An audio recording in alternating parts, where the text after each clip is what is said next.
사람의 얼굴에는 그 사람이 살아온 시간이 고스란히 담겨 있다고 합니다. 젊었을 때는 누구나 비슷한 얼굴을 하고 있습니다. 그런데 세월이 흐르고 70대, 80대가 되면 사람마다 얼굴이 확연히 달라지기 시작합니다.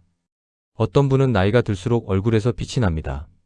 주름이 깊어졌지만 그 주름 사이에 온화함이 깃들어 있고 눈빛에는 깊은 평온함이 담겨 있습니다. 말 한마디에 따뜻함이 배어 있고 함께 있는 것만으로도 주변이 편안해집니다. 그리고 그분들의 얼굴에는 공통점이 있습니다. 자주 그리고 편안하게 웃는다는 것입니다. 그런데 반대의 경우도 있습니다. 나이가 들수록 얼굴이 굳어가는 분들이 있습니다. 걱정이 깊어지고 불만이 늘어나고 세상을 바라보는 눈빛에 피로와 쓸쓸함이 가득합니다. 대화를 나눠보면 서운한 이야기, 억울한 이야기, 힘든 이야기가 먼저 나옵니다. 도대체 이 차이는 어디서 오는 걸까요? 재산의 차이일까요? 건강의 차이일까요? 자식이 잘 되었느냐의 차이일까요? 꼭 그렇지 않습니다. 넉넉하게 사는 분이 늘 우울하기도 하고 넉넉하지 않아도 늘 밝게 웃는 분이 있습니다. 몸이 여기저기 아파도 언제나 긍정적인 분이 있고 아픈 곳 하나 없어도 늘 불행하다 말하는 분도 있습니다. 오랜 시간 노년의 삶을 지켜본 사람들은 하나같이 이렇게 말합니다. 매일 웃는 사람들은 특별한 환경에 사는 것이 아니라 특별한 생각을 가지고 있다고. 행복은 바깥에서 주어지는 것이 아니라 마음 안에서 만들어지는 것이라고. 그렇다면 여러분께 조심스럽게 여쭤보고 싶습니다. 여러분은 최근 진심으로 웃어본 적이 언제였습니까? 억지로 웃은 것 말고 뱃속에서 올라오는 그 따뜻하고 자연스러운 웃음 말입니다. 어제였습니까? 아니면 한참 전의 일처럼 느껴지십니까? 오늘 이 영상에서는 70대 이후에도 매일 웃으며 살아가는 분들의 공통점 5가지를 함께 이야기 나눠보려 합니다. 그분들이 특별히 운이 좋아서가 아닙니다. 삶을 대하는 방식이 조금 달랐을 뿐입니다. 그리고 그 방식은 누구나 지금부터 배우고 선택할 수 있습니다. 경기도의 한 소도시에 75살의 두 친구가 있었습니다. 두 사람은 같은 동네에서 50년 넘게 이웃으로 살아왔고 젊었을 때부터 살림 형편도 비슷했습니다. 그런데 70대 중반이 된 지금 두 사람의 얼굴은 전혀 달랐습니다. 한 분은 만날 때마다 표정이 어두웠습니다. 옆집 아들은 서울 대기업을 다니는데 내 아들은 작은 가게나 하고 있다는 것, 친구는 혈압이 정상인데, 자신은 약을 먹어야 한다는 것, 누구는 집을 팔아서 돈을 꽤 벌었는데, 자신은 그때 팔지 않아서 손해를 봤다는 것. 이야기를 듣고 있으면 그분의 삶에는 늘 무언가 부족하고 누군가보다 뒤처져 있습니다. 다른 한 분은 달랐습니다. 아들이 가게를 하면 그래도 자기 사업하는 게 어디야. 사장님 소리 듣고 사는 거잖아 라고 했고 혈압약 이야기에도 요즘 약이 좋아서 먹으면 조절이 잘 된다더라. 관리하면서 사는 게 낫다고 했습니다. 이분의 이야기에는 늘 그래도 괜찮다는 결론이 있었습니다. 그리고 이분의 얼굴에는 늘 편안한 웃음이 있었습니다. 비교는 인간의 본능적인 심리입니다. 우리는 어릴 때부터 비교 속에서 자랐습니다. 성적으로 비교당하고 직위로 비교당하고 집 크기로 비교당하며 살아왔습니다. 그런데 비교에는 구조적인 문제가 있습니다. 비교는 언제나 나보다 잘난 사람을 찾습니다. 나보다 건강한 사람, 나보다 돈이 많은 사람, 나보다 자식이 잘 된 사람. 그리고 그 비교가 끝나면 반드시 이런 감정이 따라옵니다. 부족함, 억울함, 그리고 씁쓸함. 심리학에서는 이를 상향 비교라고 부릅니다. 이미 삶에 많은 것들이 고정되어 있는 노년기에는 상향 비교가 특히 잔인합니다. 바꿀 수 없는 것들을 놓고 스스로를 불행하게 만드는 것이기 때문입니다. 반면 매일 웃는 분들은 남과 비교하는 대신 어제의 자신과 오늘의 자신을 비교했습니다. 어제보다 조금 더 걸었다. 오늘 텃밭에 물을 줬다. 오늘 손주와 전화통화를 했다. 그 작은 것들에서 만족을 찾았습니다. 노자는 도덕경에서 이렇게 말했습니다. 지족자부. 만족할 줄 아는 자가 진정한 부자다. 남보다 더 가진 것이 부가 아니라 지금 가진 것으로 만족할 줄 아는 마음이 진정한 풍요라는 뜻입니다. 여러분께 여쭤봅니다. 오늘 여러분은 누구와 자신을 비교하셨습니까? 그 비교가 여러분을 더 행복하게 만들었습니까? 아니면 더 무겁게 만들었습니까? 비교를 멈춘 자리에 비로소 자신의 삶이 보이기 시작합니다. 강원도 어느 산자락 마을에 78살의 할머니가 혼자 살고 있습니다. 남편은 10년 전에 먼저 세상을 떠났고 자녀들은 모두 도시에 나가 살고 있습니다. 경제적으로 넉넉하지도 않고 무릎이 좋지 않아 오래 걷기도 어렵습니다. 객관적으로 보면 외롭고 불편한 삶입니다. 그런데 그 할머니를 만나본 사람들은 하나같이 이렇게 말합니다. 어떻게 저렇게 밝게 사실 수 있을까요? 그 할머니에게 비결을 물으면 이렇게 대답한다고 합니다. 아침에 눈을 뜨잖아요. 그것만 해도 감사하죠. 오늘 하루 또 살았다는 게, 밥을 먹을 수 있고 창밖에 해가 뜨고, 그게 다 얼마나 고마운 일인지 몰라요. 그 할머니의 하루를 가까이서 들여다보면 그것이 단순한 말이 아님을 알게 됩니다. 아침마다 창문을 열고 바깥 공기를 마시며 오늘도 막내라고 말하는 것, 텃밭에서 상추 잎을 하나 따 먹으며 세상에 이렇게 싱싱한 것이라고 감탄하는 것, 저녁에 자녀에게서 짧은 안부 문자 하나가 와도 그래도 이 녀석이 생각을 해줬네라며 웃는 것. 그분의 하루는 작은 감사들로 촘촘히 채워져 있었습니다. 감사는 단순한 감정이 아닙니다. 심리학 연구에 따르면 매일 감사한 것을 기록하는 사람들은 그렇지 않은 사람들보다 삶의 만족도가 훨씬 높고 스트레스 호르몬 수치가 낮으며 수면의 질도 더 좋았습니다. 감사하는 습관이 뇌의 긍정 회로를 활성화시키고 그것이 실제로 기분과 건강에 영향을 미친다는 것입니다. 법정 스님은 이렇게 말씀하셨습니다. 행복은 멀리 있지 않습니다. 지금 내 앞에 있는 것들의 소중함을 알아차리는 것, 그것이 행복의 시작입니다. 우리는 이미 가진 것들의 소중함을 잊고 살 때가 많습니다. 눈을 뜰 수 있다는 것, 밥을 먹을 수 있다는 것, 오늘도 숨을 쉬고 있다는 것. 이것들이 얼마나 귀한 일인지는 그것을 잃어본 사람만이 압니다. 70대 초반의 한 남성은 퇴직 후 매일 밤 잠자리에 들기 전 감사한 일 3가지를 노트에 적기 시작했습니다. 처음에는 쓸 것이 없어 날씨가 좋았다. 밥을 먹었다. 몸이 아프지 않았다라고만 썼습니다. 그런데 2달이 지나면서 아침에 일어날 때 기분이 달라지더라고 했습니다. 하루 중에 이거 오늘 감사 일기에 써야겠다 싶은 순간들이 생기기 시작했습니다. 그분의 아내는 이렇게 말했습니다. 영감이 요즘 웃는 일이 많아졌어요. 여러분께 여쭤봅니다. 오늘 하루 중에 감사했던 순간이 있으셨습니까? 오늘 마신 따뜻한 차 한 잔, 지나가다 마주친 이웃의 인사, 창밖으로 들어온 햇살. 그것들이 쌓이면 삶이 달라집니다. 감사는 특별한 일이 있어야 생기는 것이 아닙니다. 평범한 하루 속에서 감사를 찾아내는 능력, 그것이 매일 웃는 사람들의 비결입니다. 인간관계에서 오는 상처의 대부분은 어디서 시작될까요? 많은 경우 기대에서 시작됩니다. 이 정도는 해줄 거라 생각했는데 하지 않을 때, 이 정도는 알아줄 거라 생각했는데 몰라줄 때, 그 기대가 충족되지 않을 때 서운함이 생기고, 서운함이 쌓이면 미움이 되고, 미움이 깊어지면 관계가 멀어집니다. 72살의 한 어머니는 자식들에 대한 기대가 컸습니다. 명절에는 반드시 와야 하고, 생일은 기억해야 하고, 전화는 자주 해야 하고, 그 기대가 충족되지 않을 때마다 서운함이 쌓였고, 자식들과의 사이는 점점 불편해졌습니다. 그러다 큰딸이 조심스럽게 이런 말을 했습니다. 엄마, 연락을 못하면 엄마가 많이 서운해 하시는 걸 알아서 사실 전화하기가 더 부담스러울 때가 있어. 그 말이 큰 충격이었다고 합니다. 더 자주 연락받고 싶어서 한 행동들이 오히려 자식들이 연락을 꺼리게 만들고 있었던 것입니다. 이후 이 어머니는 마음을 바꿨습니다. 자식들이 연락을 안 해도 바쁘겠지, 잘 있겠지라고 생각하기로 했습니다. 놀라운 변화가 일어났습니다. 오히려 자식들의 연락이 늘어나기 시작했습니다. 부담이 없어지니 자연스럽게 연락이 오게 된 것입니다. 쇼펜하우어는 이렇게 말했습니다. 타인에게 기대하는 것을 줄일수록 실망도 줄어들고 평온도 늘어난다. 이것은 냉소적인 말이 아닙니다. 인간의 본성을 깊이 이해한 데서 나온 지혜입니다. 사람은 누구나 완전하지 않습니다.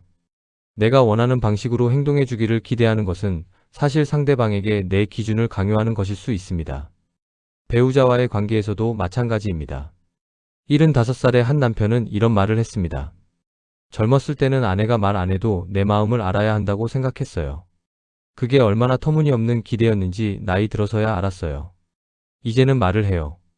그리고 몰랐다고 해도 화내지 않아요. 그랬더니 훨씬 편해졌어요. 정약용 선생은 이렇게 썼습니다. 사람을 대할 때는 그 사람의 한계를 이해하고 그 한계 안에서 그 사람을 바라봐야 한다. 사람에게는 저마다의 한계가 있습니다. 그 한계를 인정하고 있는 그대로 받아들일 때 관계는 훨씬 편안해집니다. 여러분 주변에 지금 서운한 사람이 있으십니까? 그 서운함의 뿌리가 어디에 있는지 한번 들여다보십시오. 기대를 조절한다는 것은 사랑을 거두는 것이 아닙니다. 오히려 더 자유로운 방식으로 사랑하는 것입니다. 기대 없이 주는 사랑, 그것이 노년의 인간관계를 가장 따뜻하게 만드는 방식입니다. 73세 한 할아버지는 매일 아침 5시에 일어납니다. 그리고 카메라를 들고 동네 뒷산에 오릅니다. 일출 사진을 찍기 위해서입니다. 처음에는 그냥 운동 삼아 시작했는데 어느 날 안개 속에서 태양이 쏟아오르는 장면을 카메라에 담고 나서 완전히 빠져들었다고 합니다. 이제는 그 사진들을 모아 작은 전시회도 열었습니다. 동네 사람들이 선생님 오늘은 어떤 사진 찍으셨어요? 하고 물어볼 때 그분의 얼굴에서 빛이 난다고 합니다. 76의 한 할머니는 3년 전부터 동네 복지관에서 한문 강좌를 듣기 시작했습니다. 처음에는 이 나이에 배워서 뭐 하겠냐며 주변에 만류도 있었습니다. 그런데 지금 이분은 복지관에서 가장 열심히 공부하는 수강생이 되었고 천자문을 다 떼고 나서는 손주들에게 직접 가르쳐 주기까지 했습니다. 그분은 이렇게 말했습니다. 배우는 게 이렇게 재미있는 건지 몰랐어요. 이제는 아침에 눈을 뜨면 오늘 수업이 기대돼요. 자신만의 즐거움이 왜 노년의 웃음에 중요할까요? 인간은 무언가에 몰입할 때 가장 살아있음을 느끼는 존재입니다. 심리학자 미하이 칙센트미하이는 이것을 플로우라고 불렀습니다. 완전히 빠져드는 상태, 시간 가는 줄 모르고 몰두하는 상태. 그 상태에서 사람은 가장 행복하고 충만함을 느낍니다. 그리고 이 플로우 경험은 나이와 상관없이 누구에게나 가능합니다. 취미가 꼭 거창할 필요는 없습니다. 매일 30분 산책을 하며 계절의 변화를 느끼는 것, 텃밭에서 채소를 기르는 것, 책 한 권을 천천히 읽는 것, 손주에게 줄 뜨개질을 하는 것. 그 무엇이든 자신이 즐겁고 기대되는 것이라면 충분합니다. 법정 스님은 이렇게 말씀하셨습니다. 좋아하는 일을 하는 사람에게는 늙음이 없다. 매일 새로운 것을 배우고 느끼는 사람에게는 삶이 언제나 새롭다.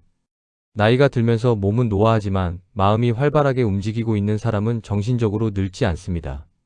노인 심리 연구에 따르면 삶의 의미와 목적을 느끼지 못할 때 우울감이 빠르게 찾아오고 인지 기능도 더 빠르게 저하됩니다. 반면 무언가 몰입할 수 있는 활동이 있는 노인들은 우울증 발생률이 낮고 전반적인 건강 상태도 더 좋다는 결과가 일관되게 나오고 있습니다. 여러분께 여쭤봅니다. 지금 여러분에게는 눈을 빛나게 만드는 무언가가 있습니까? 아침에 일어났을 때 오늘 하루가 기대되는 이유가 있습니까? 만약 없다면 지금부터 찾아보십시오. 예전에 해보고 싶었지만 바빠서 못했던 것, 어릴 때 좋아했지만 잊고 살았던 것. 그 시작이 거창하지 않아도 됩니다. 오늘 도서관에 가서 책 한 권을 빌려보는 것, 동네 복지관 수업 안내 책자를 한번 들여다보는 것. 그 작은 한 걸음이 매일 웃는 삶으로 이어지는 첫 번째 계단이 됩니다. 인생을 70년, 80년 살다 보면 마음속에 쌓인 것들이 있습니다. 잘못한 것에 대한 후회, 잘못당한 것에 대한 원망, 이루지 못한 꿈에 대한 아쉬움. 이것들은 노년의 마음속에 조용히 자리를 잡고 있다가 문득 혼자 있는 시간에 올라옵니다. 78살의 한 남성은 40년 전 사업에 실패한 기억을 아직도 자주 꺼낸다고 합니다. 조금만 더 신중했더라면, 그때 그 사람 말을 들었더라면, 그 만약에들이 여전히 그분의 마음을 무겁게 만들고 있었습니다. 아내는 이렇게 말했습니다. 그이는 40년이 지나도 그 이야기를 해요. 그러면 나도 마음이 무거워지죠. 반면 75의 또 다른 남성은 더 큰 실패를 경험했음에도 전혀 다른 방식으로 이야기했습니다. 그때 망한 덕분에 내가 인간이 됐지요. 그 전에는 돈밖에 몰랐는데 그 일 이후로 가족이 보이기 시작했어요. 지금 생각하면 그게 내 인생에서 가장 중요한 전환점이었던 것 같아요. 그분의 얼굴에는 쓴웃음이 아닌 진짜 웃음이 있었습니다. 지나간 일을 오래 붙잡지 않는 것은 과거를 부정하는 것이 아닙니다. 그 고통도 진짜였고 그 실수도 진짜였습니다.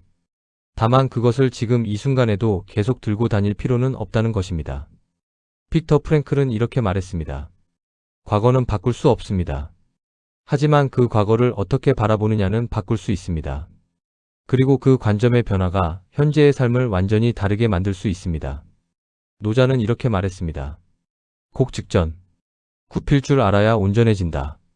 과거의 상처와 실패 앞에서 무너지지 않고 그것을 받아들이고 앞으로 나아갈 수 있는 유연함. 그것이 노년의 진정한 강함입니다. 74살의 한 여성은 이렇게 말했습니다. 젊었을 때 너무 아끼며 살았어요. 여행도 나중에 하려 했고 맛있는 것도 나중을 위해 아꼈어요. 이제는 그러지 않아요. 오늘 먹고 싶은 걸 먹고 가고 싶은 곳을 가요. 후회를 반복하지 않는 것, 그게 후회에 대한 나의 답이에요. 그분은 과거의 후회를 현재의 기쁨으로 바꿨습니다. 여러분의 마음속에 아직 내려놓지 못한 후회나 원망이 있습니까? 오늘 자책하는 생각이 올라올 때 잠깐 멈추고 이렇게 말해 보십시오. 그때의 나는 그때의 나로서 최선을 다했다. 그 한마디가 자신에게 주는 용서의 시작이 됩니다. 그리고 자신을 용서할 수 있을 때 비로소 진짜 웃음이 돌아옵니다. 오늘 우리는 함께 5가지를 이야기 나눴습니다. 비교를 멈춘 것, 감사하는 습관을 가진 것, 사람에게 너무 큰 기대를 하지 않는 것, 자신만의 즐거움이 있는 것, 그리고 지나간 일을 오래 붙잡지 않는 것. 이 5가지의 공통점이 무엇인지 아십니까? 돈이 필요하지 않습니다.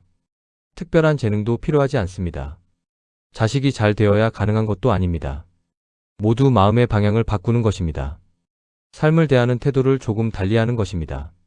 매일 웃는 사람들은 특별히 운이 좋아서 웃는 것이 아닙니다. 그분들이 사는 세상도 우리가 사는 세상과 같습니다.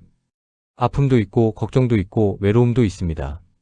다만 그분들은 부족한 것 대신 있는 것을 보고 서운한 것 대신 고마운 것을 찾고 지나간 것에 매이는 대신 오늘 이 순간에 머뭅니다. 정약용 선생은 이렇게 말했습니다. 스스로 즐길 줄 아는 사람은 어떤 환경에서도 즐거움을 찾을 수 있다.